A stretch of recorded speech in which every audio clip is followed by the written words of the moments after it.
fazer um apanhado geral, tá? Da prótese. Mais da removível, agora no caso, que é o que eu mais sei. As outras eu preciso dar uma estudada ainda.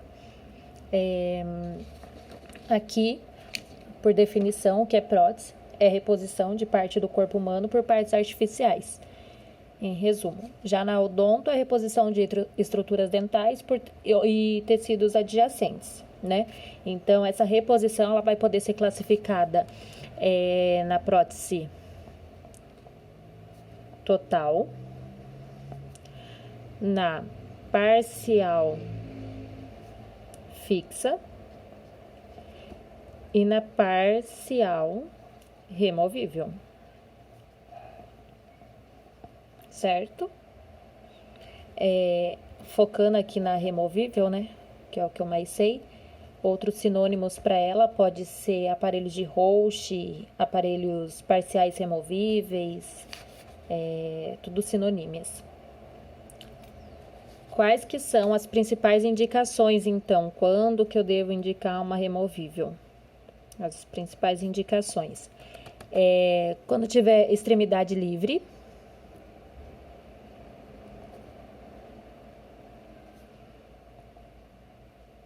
Tanto uni ou bilateral.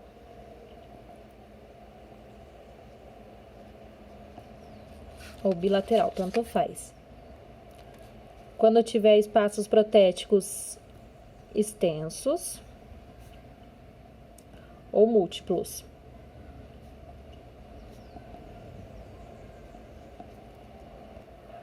Na reabilitação de espaços anteriores, né, com grande reabsorção óssea alveolar. E também em casos de próteses provisórias, né?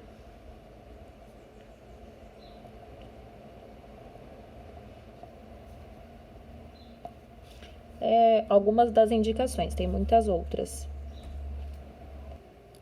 E as contraindicações da removível.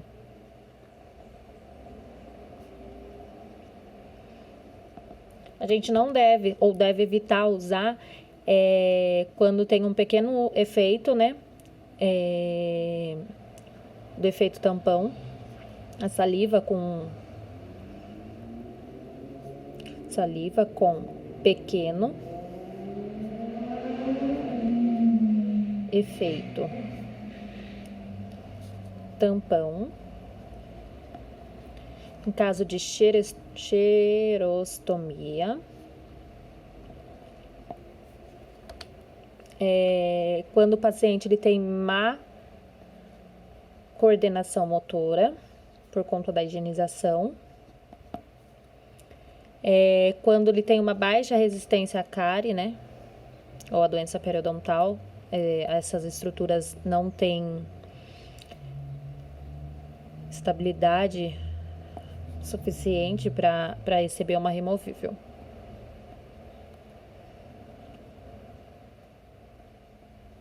Baixa resistência, tá? Baixa resistência. E cárie.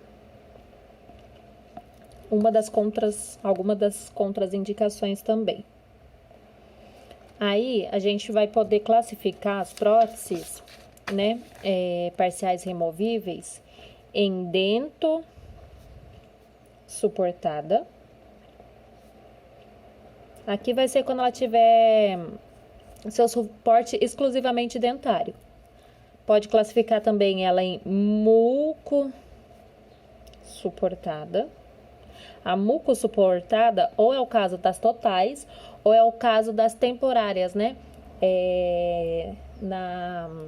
Na removível, quando é a temporária, fase de adaptação, ela não necessita do grampo, essas coisas nos dentes, então ela é considerada só muco suportada.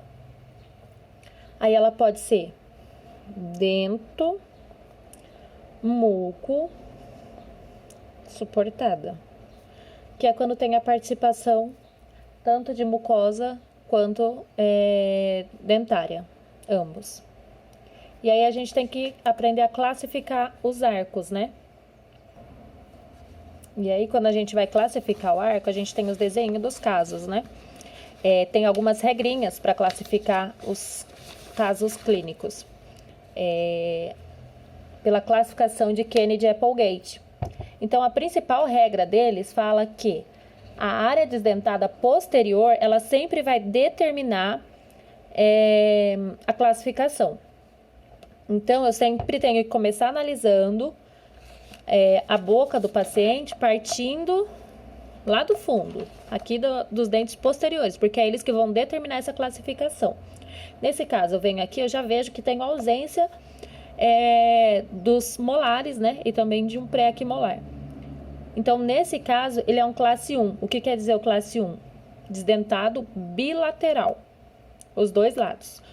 Desdentado posterior bilateral. Essa é uma das primeiras regras de Kennedy. Aqui, nesse caso, também partindo da posterior, classe 2. Não tenho ausência dentária aqui no fundo. Então, ele é um desdentado posterior unilateral, porque é só de um lado. Classe 1, os dois lados. Classe 2, apenas um lado. Agora, deixa eu ver o classe... Aqui, ó, classe 3. O que é o 3? O 3 é quando for desdentado intercalar. Ou seja, eu venho aqui na reabilitação, venho olhando, chego aqui, tem dente. Tenho molar aqui. Não tenho dente aqui, ó. Mas eu tenho um dente aqui no término, no fundo, né? Uma das regras de Kennedy-Applegate, em relação aqui tem o terceiro molar, ele diz o que sobre essa regra? Quando o terceiro molar ele estiver ausente, ou seja, eu tenho ele presente aqui e ausente desse lado, eu não vou reabilitar ele. Eu não vou usar esse daqui como estrutura, como pilar para minha prótese removível. Então, eu não preciso considerar ele. Se eu não for utilizar esse como pilar, se eu não for reabilitar esse, eu não preciso considerar ele. Então, eu vou levar em consideração a partir do meu segundo molar. Tenho o segundo molar aqui, tenho o segundo molar aqui. Então, posteriormente, eu tenho dente. Eu só não tenho dente aqui. Então, ele vai ser um classe 3, porque é intercalar. Eu tenho pilares no fundo, só não tenho aqui entre esses dentes, intercalar. Quando ele vai ser classe 4? Meu paciente vai ser classe 4 apenas quando a área desdentada cruzar a linha média, somente nesse momento. Cruzou a linha média, classe 4. Outra regra, né, que fala aqui na classificação de Applegate.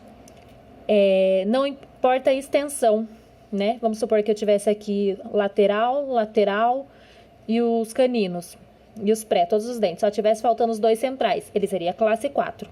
Perdi os dois laterais também, continua sendo classe 4. Perdi o canino, classe 4. Não importa a extensão da área, tá? Desdentada. Agora, se ele tivesse todos os dentes e faltasse apenas um central, ele não seria mais classe 4, porque não cruzou a linha média. Para ser classe 4, eu tenho que cruzar a linha média. Ele tem que perder os dois centrais para poder ser classe 4. A classe 4 não aceita modificação. Vou chegar na modificação, tá? Vou explicar o que é a modificação. Deixa eu ver se eu tenho aqui, ó. Classe... aqui é o intercalar. Então, intercalar... Classe 3, só que além de um espaço intercalar, ele tem mais um espaço a ser reabilitado. Então, ele vai ser classe 3, modificação 1. Aqui, deixa eu achar outro desenho.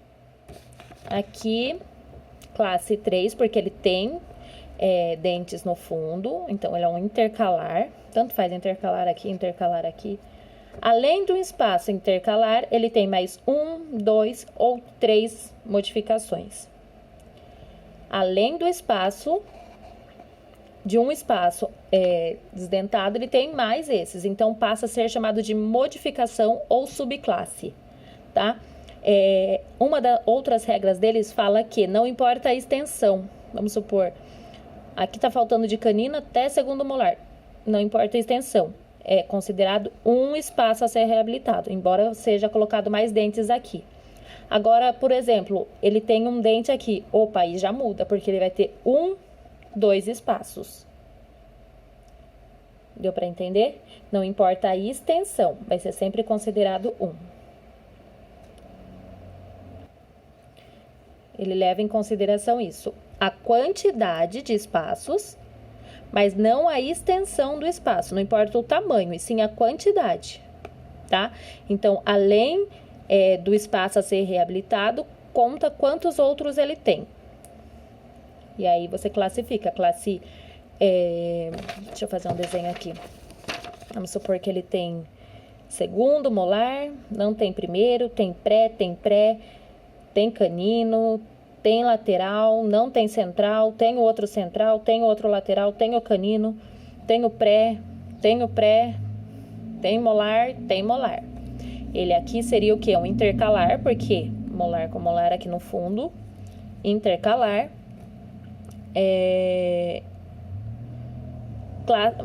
Classe 3, modificação 1, porque além do espaço a ser reabilitado, tem mais um espacinho aqui. Ele tem aqui 1, 2, 3, 4, 5, 6 dentes. Classe 3, modificação 1, 2, 3, 4. Tá? Então, feita a classificação de Kennedy, que é essa, né? Classe 1, desdentado posterior, bilateral. Classe 2, desdentado posterior, unilateral. Classe 3, tá aqui, intercalar, né? E o classe 4, que é o que cruza a linha média. Feita essa classificação, o próximo passo é vir classificando pela classificação de Kummer. Eu acredito que tem o classe 1, que é diametral, e o classe 2, que é diagonal. Quando vai ser diagonal e quando vai ser diametral? O diametral significa o quê? Paralelo, linha, reta, né? Nesse caso aqui, seria um classe 1, classe 1 é diagonal, desculpa, e o classe 2 é diametral. Então, aqui seria um caso diametral, classe 2 de Kummer. Por que classe 2? Porque aqui eu tenho pré e pré do outro lado. Então, está alinhado, seria uma alavanca, ó, em linha reta. Chaeli, como que eu vou saber quando tem alavanca e quando não tem alavanca? A alavanca só existe em casos dento muco suportado, ou seja, quando tem a participação tanto de mucosa quanto a participação de estrutura por suporte no dente, né? Estrutura suporte dentária e mucosa. Esse caso aqui, eu vou precisar usar apoio nos dentes e vou precisar do apoio da mucosa. Então, ele tem alavanca porque é dento muco suportada. Quais casos que não dento muco suportada? Principalmente os classe 3 aqui, ó. Porque ele vai utilizar somente dentária. Mais estrutura dentária como suporte. Como ele tem pilar aqui, é um caso considerado dento suportado, tá? Então, não tem alavanca nesses casos. Mas voltando para os casos que tem alavanca, aqui, se eu não tivesse esse pré, ele passaria a ser diagonal. Se eu não tivesse esse pré, ele passaria a ser diagonal. Por quê? Ele não estaria alinhado. Ah, Shelly, mas é pouca coisa. Sim, mas ele não estaria alinhado. Então, ele já passa a ser um caso classe 1 de Kummer, diagonal. A minha alavanca vai estar passando aqui. Quais dentes que estão recebendo o eixo real de rotação? Os dentes que estão aqui, tá? Então, aqui passa o eixo real de rotação, é a minha alavanca. E nesse caso, aqui tá bem óbvio que é um caso diagonal, porque ele não está alinhado. Se eu não tivesse daqui para cá, se eu tivesse só até canino, seria diametral. Mas, como eu tenho até segundo molar aqui, o meu eixo real de rotação, ele passa aqui, ó. Passa entre esses dois dentes. Então, ele é diagonal. Classe 3, aqui como eu mostrei, não tem dento suportado, né? E aqui o classe 4, aonde que está passando o meu eixo real de rotação? Meu eixo real de rotação está passando entre os segundos. Opa! Aqui ele tem até terceiro molar. Então, até segundo pré-molar. O eixo real está passando aqui, ó.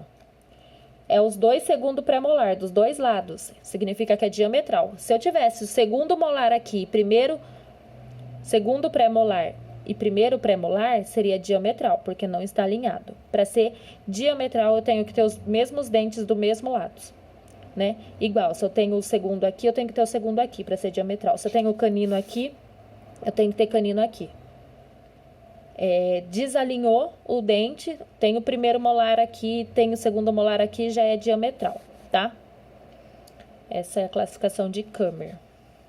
Acho que é isso. Em resumo, iniciando a PPR.